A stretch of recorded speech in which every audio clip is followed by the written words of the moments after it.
Good morning दोस्तों। फरवरी की 19 तारीख है आज और सुबह के 10 बजे हुए हैं। बादल हो रहा है। फूल अपनी डोरमेंसी के बाद रौनक दिखा रहे हैं। पौधों में भी अच्छी चमक आ रही है। सभी को अच्छा लग रहा है, मुझे भी अच्छा लग रहा है। और इधर मेरे सूर्यदेव निकलने की लेकिन बादलों ने उनको ढक रखा है। ये निकलने की कोशिश में है लेकिन निकल नहीं पा रहे हैं दोस्तों। तो देखते हैं कब तक ये घटा इनको छुपाए रखेगी। आप सभी जानते हैं ऐसा नहीं है कि एक दिन बादल छटते हैं, धूप निकलती है, सवेरा होता है, रात जाती है। आज मेरा कुछ मूड ऑफ सा हो रहा था दोस्तों। तो मैं आज ड्यूटी नहीं गया और सोचा ऊपर छत पर था। तो मेरे ये दोस्त जो होते हैं यही मेरी भावनाओं को समझते हैं और ऐसा कोई नहीं जो मेरी भावनाओं को समझे। तो आज मैं बस सुबह आया छत पर और सोचा कुछ एक वीडियो शूट कर लूँ। इनके साथ बैठा हूँ, बात कर रहा हूँ। ये मेरे जीवन के सच्चे साथी हैं। तो आप भी दोस्तों गार्डनिंग करें, पेड़ पौधों नेचर से लव करें। इंसान का भरोसा नहीं लेकिन ये नेचर और प्रकृति, इससे प्यार करोगे तो आपको ज़रूर ज़रूर सुख मिलेगा, शांति मिलेगी। आपके दुख दर्द गम ये ज़रूर हरेंगे। इंसान पर भरोसा मत करो। तो दोस्तों आज मौसम को देखते हुए मैंने सोचा कि आज एक वीडियो बनाऊं आपके लिए, क्योंकि ऐसे मौसम में डोरमेंसी के बाद पौधे अपनी रंग रूप और पत्तों को झड़ा के दोबारा से नए नए पत्ते लाना चाह रहे हैं। जीवन में उतार चढ़ाव आते हैं, कोई नहीं दोस्तों। तो इस मौसम को देखते हुए, बरसात को देखते हुए मैंने सोचा कि कुछ अरेनियम के लिए एक स्पेशल टॉपिक, ऐसे मौसम में डोरमेंसी के बाद अगर बरसात आ जाती है तो पौधों को अंदर रखें या ओपन में रखे रहने दें, इसी टॉपिक पर होगी दोस्तों। वीडियो अगर अच्छी लगे तो लाइक ज़रूर करना और चैनल पर नए हैं तो चैनल को सब्सक्राइब कर बेल आइकन दबाएं ताकि आप मेरे से जुड़े रहें। आप लोग मेरा परिवार हैं और आप मेरे चैनल को देखते हैं, अच्छी बुरी कमेंट करते हैं, मुझे अच्छा लगता है। मेरे से जुड़े रहने के लिए आपका बहुत बहुत धन्यवाद। अगर मेरे से कोई किसी तरह की कोई गलती होती है तो मैं भी इंसान हूँ, गलती इंसान से ही होती है। आप उसको इग्नोर करें। मेरी कुछ जो गलतियाँ हैं उनको माफ़ करें और मेरे चैनल पर मेरे कमेंट पर आप लिख सकते हो, मुझे बुरा नहीं लगेगा। तो दोस्तों मैंने बताया कि अगर ऐसे मौसम में बरसात आ जाती है डोरमेंसी के बाद, पौधे आपके वृद्धि लेना शुरू कर दिया है, न्यू न्यू फुटाव आना शुरू कर दिया है। मैंने लास्ट वीडियो में आपको एक खाद दिखाई थी और वो आप मेरे चैनल पर देख सकते हो। और वो हमें 2 बार काम करना था। जैसे जो पौधे डोरमेंसी से निकल के ग्रोथ पर नहीं आ रहे हैं, ये नेचर है, अपने आप भी ये वृद्धि लेंगे। जैसे इस पौधे ने अभी ग्रोथ शुरू नहीं की है और इसमें नए नए फुटाव आना शुरू हो चुका है। अब ये फुटाव एक बार और बढ़ेगा तो मैं इसमें सेकंड डोज देने की सोच रहा था। मैंने वीडियो में बताया था कि उस खाद को हम 10 या 12 दिन बाद, 15 दिन बाद रिपीट करेंगे। कुछ पौधों की नेचर है कि ये पत्ते न दे के सीधे बड़ी दे रहे हैं। तो इस पर सब पर फूल भी आएंगे, पौधों पर कली भी आएंगी, बड़ भी बनेंगे। और अब मैंने बताया कि अगर आपके उधर भी अगर बादल हो रहा है, मौसम हो रहा है और आपके पौधे सभी ओपन में रखे हुए हैं, डोरमेंसी के बाद ये अपने नए रूप में आ रहे हैं, इनको धूप मिल रही थी, सभी ने फुटाव शुरू कर दिया है, नई नई लीव्स आना शुरू हो रहा है। अगर आपके बरसात नहीं होती है तो मैंने जो खाद बताया है इस तरह से अगर उनमें फुटाव हो रहा है तो इनकी ग्रोथ बढ़ानी है हमें। और जब इनकी ग्रोथ बढ़ेगी एक बार तभी आगे चल के बड़ बनाएंगे। देखिए नया नया इसमें सब में फुटाव है, ऊपर से भी फुटाव शुरू हो रहा है। किसी भी पौधे को देखें और एक आध में नहीं है। तो अभी अगर गौर ने चाह हल्की फुल्की बरसात हो जाती है तो बरसात के बाद, क्योंकि मैंने जो फर्टिलाइजर बताया आपको, पौधे की ग्रोथ के लिए हमें पहले नाइट्रोजन और फास्फोरस की जरूरत होती है। उसके बाद फिर हमें फास्फो पोटेशियम वगैरह और एक्स्ट्रा बोरोन वगैरह और उनकी मल्टीविटामिन की जरूरत होती है। तो पहले हमें एक बार पौधे की ग्रोथ को बढ़ाना है, तो जैसे नया फुटाव लेना है। जब इनमें नए फुटाव शुरू होंगे उसके बाद ये आगे अपनी वृद्धि करके फल और फूल देंगे सभी पौधे। तो दोस्तों मैं बता रहा था कि अगर बरसात हो जाती है तो हमें घबराना नहीं है, पौधे को बिल्कुल भी अंदर नहीं रखना है। आप उसको बरसात का एंजॉय करने दें। थोड़ी थोड़ी बरसात होती है तो इस पर ये अमृत का काम करेगी। इसके सारी जो यहाँ से जो खुलने के लिए जो इसके सूढ़ हैं ये सारे खुल जाएंगे। इनमें सब में नया नया फुटाव शुरू हो जाएगा और फुटाव के बाद ये फिर जैसे ही अपनी ग्रोथ लेंगे और ग्रोथ के बाद फिर हम इनमें फ्लावर बढ़ाने के लिए कुछ चीज़ें देंगे। बस ध्यान रखना है दोस्तों, आपकी जो सॉइल है वो बिल्कुल अच्छी होनी चाहिए, ख़राब नहीं होनी चाहिए सॉइल। पानी नहीं रुकना चाहिए अगर ज़्यादा बरसात हो जाती है, क्योंकि अभी गर्माहट है मौसम में, बहुत अच्छा लग रहा है, प्यारा लग रहा है। अगर ज़्यादा भी बरसात होती है तो कोई दिक्कत नहीं, मेरे पौधों की सभी मिट्टी निकल जाएगी, क्योंकि अभी फिर वापस से सर्दी नहीं आएंगी, अब फिर धूप निकलेगी और ये फिर अपनी रौनक पर आ जाएंगे। तो बरसात को आने दो दोस्तों, इनको अंदर ना रखें। बरसात का पानी इनके लिए रामबाण का काम करेगा। किसी भी तरह इनको कोई नुकसान नहीं करेगा। तो मैंने आपको बताया था एक सेट 1200 करके 1261 सॉरी, इसमें नाइट्रोजन 12% होती है, क्योंकि केमिकल भी फूल वाले पौधों में दे सकते हैं। ये देखिए इनमें फुटाव शुरू हो गया है, लेकिन अभी मैं कल या परसों में उस खाद को रिपीट करने वाला था, ताकि इनमें जिनमें वृद्धि या ग्रोथ कम है या अभी होना शुरू नहीं हुआ है, तो उनमें मैं उस खाद को देने की सोच रहा था। और अगर बरसात हो जाती है तो मैं उसको अवॉइड करूंगा। उसके बरसात के फिर 10-12 दिन में ये सभी हरे हो जाएंगे पत्तियों से और वर्षे भरना शुरू हो जाएंगे। मैं उस समय फिर ज़्यादा फ्लावरिंग के लिए आपके लिए अगला फर्टिलाइजर शेयर करूंगा। आप मेरे चैनल पर नए हैं तो ज़रूर जुड़े रहें दोस्तों।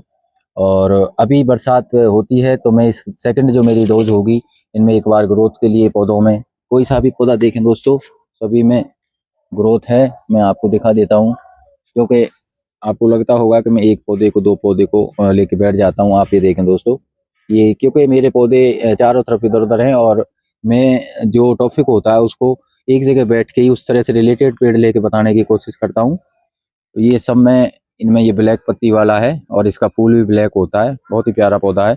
और ये देखें इनमें अब इस तरह से जैसे इसने फुटाव शुरू किया है, क्योंकि जो नॉर्मल ओवेसम होता है वो खरपतवार की तरह काम करता है, वो बहुत जल्दी आसानी से चल जाता है।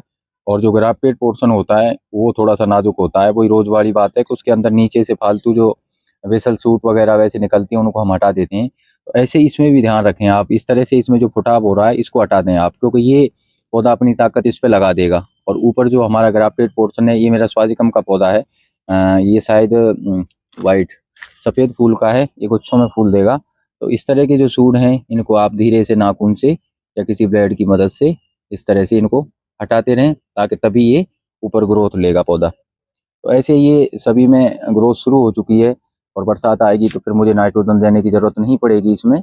और अगर बरसात नहीं आती है, मौसम ऐसा ही रह जाता है, तो मैं वापस से उस खाद को, आज 7वां 8वां दिन है, 2 दिन बाद मैं फिर से रिपीट करूँगा। और बस 2 डोज मुझे देनी है, फिर 10-12 दिन में। वैसे मौसम के हिसाब से भी अपने आप ही ग्रोथ करते हैं, ऐसा नहीं है कि एक खाद से ही ग्रोथ करेंगे।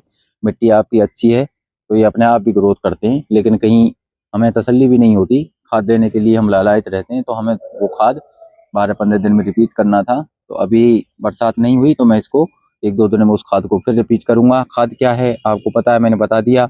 आप 2 या 3 तरह के, आपके पास एनपीके है तो एनपीके रख सकते हो, नहीं है तो अगर अलग अलग कॉम्बिनेशन में लाते हो आप, तो 126100 होता है, और एक 0052 जो भी 2252, उसके अंदर फास्फोरस और पोटास की मात्रा होती है, नाइट्रोजन 0 होती है, अलग अलग कॉम्बिनेशन में आते हैं।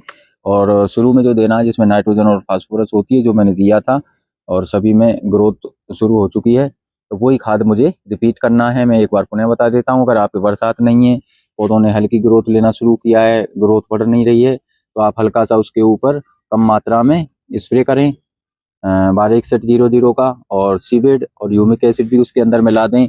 और आप नहीं है तो आप एलोवेरा जेल भी ले सकते हो। एलोवेरा जेल से इसमें कोई फंगस वगैरह नहीं लगेगा, और इसकी पत्तियों पर चमक आएगी, सभी पौधों की पत्तियों पर चमक आएगी, और जल्दी फुटाव लेंगे ये पौधे।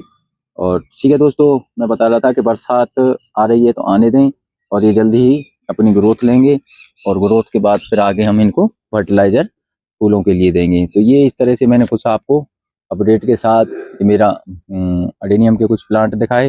मौसम ठीक था, इसलिए मुझे लगा कि कई लोगों को पता नहीं, जो पहली बार अडेनियम जिन्होंने लगाए हैं या लगा लिए हैं या लगाने की सोच रहे हैं कि यार बरसात को उसको अंदर रख दें, बरसात में खराब हो जाते हैं, अक्सर हम लोग बताते रहते हैं अडेनियम के बारे में। तो ऐसा कुछ नहीं है, आपकी मिट्टी अच्छी है तो बरसात में भी ये अच्छे चलते रहेंगे। ये देखें सभी में बर्ड्स और न्यू फुटाव शुरू हो चुका है। ये रोजी वैरायटी का है, कुछों में इसमें फ्लावर आते हैं और इसमें सीड भी बनते हैं, इसमें सब में बड़ बनना शुरू हो रहा है। ये बड़ा प्लांट है मेरा। तो ये इस तरह से दोस्तों मैंने कुछ आपको अपडेट दिखाए बरसात के बारे में। ये मैंने कल परसों की पत्तियां हटाने की वीडियो डाली थी, तो ये मैंने अरेबिकम के सारे पत्तों की सॉरी कैंची से काट दिए थे, और कहा था कि आप आधी आधी पत्ती काट दें, ये अपने आप झड़ जाते हैं। तो ये सूखने के बाद पीले पड़ के ऐसे अपने आप ये सारे झड़ते चले जाएंगे, और इनके साथ खींचतान ना करें, अपने आप टपक जाएंगे। और जब एक बार टपक जाएंगे और पानी की मात्रा कम रखनी है, फिर ये जब फुटाव लेना शुरू करेगा यहाँ से, तो अब इसमें पत्तियां हटने के बाद ये बड़ बनाने पर जोर देगा। तो अगर हमें फ्लावर की ज़रूरत पड़ती है तो एक एक पौधे में से इसमें से नहीं हटाए, बाकी मैंने करीब करीब सबकी पत्तियां अरेबिकम जिन पर पत्तियां थी, जिनका डोरमेंसी नहीं था कुछ अरेबिकम पर, सबकी पत्तियां हटा दी थी। आप देखें दोस्तों, ये इस तरह से आप देखेंगे, ये छोटा ही पौधा है, ज़्यादा बड़ा नहीं है, 2 साल 2.5 साल का पौधा है। और इसमें देखें आप, ये फ्लावर के लिए बढ़ तैयार होंगी। तो इस तरह से हम चाह रहे थे कि हमारे अडेनियम के साथ साथ अरेबिकम पर भी जल्दी फ्लावर आए। तो उसके लिए हमें पत्तियों को कट करना है और एक बार ग्रोथ के लिए 1261 ह्यूमिक एसिड या आपका सीविड है उसका छिड़काव करना है और उसको 10-12 दिन बाद रिपीट करना है। उसके बाद फिर हम इनमें पोटास की मात्रा देंगे। तो 0050 भी आता है, 1261 सॉरी 005234 भी आता है। तो उसमें फास्फोरस और पोटेशियम की मात्रा होनी चाहिए। कुल मिला के मार्केट में दुकान से लाओगे तो वो दे देते हैं। तो ये मेरा आज मैंने आपको ये दिखाया, मैंने सभी की लीव्स हटा दी थी और ये धीरे धीरे पीली पड़ के गिरती जाएंगी। और अब ये जो फुटाव आएगा तो ये बढ़ के साथ ही आएगा। तो इनमें मुझे फ्लावर चाहिए थे, तो इस तरह से मैंने इनमें फ्लावर के लिए काम किया है। अब ये देखें, ये सब अपने फुटाव पर है। ऐसा नहीं है दोस्तों कि ये खाद की वजह से है। आप ये समझो कि खाद खाद नहीं भी दोगे, जैसे मौसम गर्म हो रहा है, टेम्परेचर बढ़ रहा है, तो ये अपना फुटाव लेना शुरू कर रहे हैं। और फुटाव जल्दी हो इसलिए हम थोड़ा सा खाद देते हैं ताकि उसका रिजल्ट जल्दी आ जाए। जल्दी रिजल्ट के लिए हम ये खाद देते हैं और जब रिजल्ट एक बार आ जाएगा फिर हमें फ्लावर चाहिए इन पर। तो फ्लावरों के लिए फिर हम ये वापस से, ये देखें जैसे ये पौधा सीधे बढ़ पर ही है, इसके अंदर पत्ते नहीं है, मैच्योर है, छोटा है, लेकिन ये 2 साल पुराना है ग्राफ्टेड। इसका बहुत ही प्यारा येलो और ग्रीन शेड में फ्लावर होता है। तो ये भी फूल देगा अब। तो ये 2-3 दिन हो गए दोस्तों, मैंने कोई वीडियो नहीं बनाई थी एडेनियम पे इनके अपडेट की। तो फिर मैं जो खाद दे देता हूँ उसके बाद फिर लोग समझते हैं कि पता नहीं क्या खराब हुआ पौधा या नहीं हुआ। ये सारी चीज़ें मैं आपके सामने दिखाता हूँ। तो ठीक है, बरसात का इंतजार करें दोस्तों। जैसे देखो, मैंने ये आपको दिखाता हूँ, ये मेरा एक स्वादिकम का पौधा है, ये पिंक है इसका कलर। मैं इस बार कोड वाइट है, सॉरी, मैं इस पे कोड डालूंगा मेरे सभी पौधों पे। तो ये इसमें यहाँ से एक्स्ट्रा सूट नीचे आ रही थी, तो ये मैंने नीचे वाली सूट हटा दी है। अब इसमें ऊपर से ये देखें आप, फुटाव शुरू कर दिया है इसने। तो फुटाव के लिए हमें इसमें पहले नाइट्रोजन युक्त ज़्यादा मात्रा का नाइट्रोजन और फास्फोरस का खाद देना है। सीवीड, ह्यूमिक एसिड, मल्टीविटामिन के तौर पे दे सकते हो और एलोवेरा जेल भी दे सकते हैं दोस्तों। तो एलोवेरा जेल से जल्दी वृद्धि होती है और एंटी फंगल का भी काम करते हैं। तो ठीक है दोस्तों, वीडियो अच्छी लगी हो तो लाइक करना और चैनल पर हैं तो नए हैं ज़रूर जुड़ें दोस्तों। अगेन कह रहा हूँ कि मेरे से कोई गलती हो तो मुझे माफ़ करना। Thank you, have a good day, happy gardening.